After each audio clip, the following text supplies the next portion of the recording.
OBC का आरक्षण तो 24 के 24 जिलों में मिलना ही चाहिए, क्योंकि ओबीसी की भारी संख्या है। तो ओबीसी के साथ अन्याय नहीं होना चाहिए। जैसे पंचायत चुनाव में आरक्षण नहीं मिला और अन्याय हुआ है, तो ये आगे अन्याय का सिलसिला जारी नहीं रहना चाहिए, बल्कि उसका लाभ उन्हें मिलना चाहिए। सरकार से यह समाधान का उम्मीद नहीं था।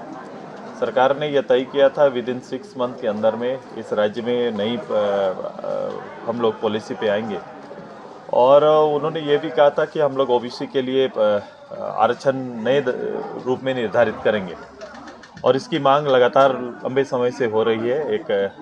एक बहुतायत आबादी के लिए हम लोग ने इसीलिए कहा था कि सबसे पहले प्रदेश के अंदर में जातिगत जनगणना आवश्यक है, और जातिगत जनगणना आवश्यक इसलिए भी है क्योंकि जातिगत जनगणना करने से आपको राज्य के अंदर अलग अलग विभिन्न जिलों में आपको उनका मूल स्वरूप, उनके जो आधार हैं, उनके डिमांड के आधार है, और कई ऐसे वर्ग जो छूटे हुए हैं उन सभी का एक आकलन आ जाएगा। और उसी आकलन के आधार पर अब चूंकि ये विषय नहीं रह गया कि 50% से ऊपर नहीं जा सकते हैं, चूंकि 60% ऑलरेडी रिजर्वेशन हो गया, तो सरकार को अगर ओबीसी के लिए न्याय करना है तो तुरंत से तय करना चाहिए और ओबीसी के जातीय जनगणना कराकर उसके नए आरक्षण की घोषणा करनी चाहिए सरकार को। तब जाके यहाँ के लोगों को न्याय मिल सकेगा। नहीं तो कई जिले ऐसे हैं जहाँ पर एक बहुतायत जनसंख्या को 0 आरक्षण डिस्ट्रिक्ट रोस्टर में मिला हुआ है। उनका 4 जिला में जो बात मामला आ रही है, इसके संबंध में थोड़ा और कुछ अध्ययन करने के बाद ही बोला जा सकता है, क्योंकि इसमें ऐसा है कि हो सकता है कि पूर्व में उस जिलों में जितना आरक्षण था उससे ज़्यादा हो सकता है बाद में उसको दिया गया है।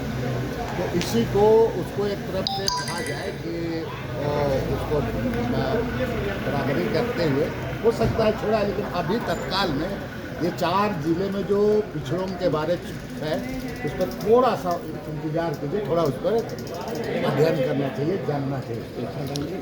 इस नए साल में भी हमारा साथ होगा, दिलों में वही विश्वास होगा, है हमारा वादा, अब बनाए इंडिया को मजबूत ज्यादा।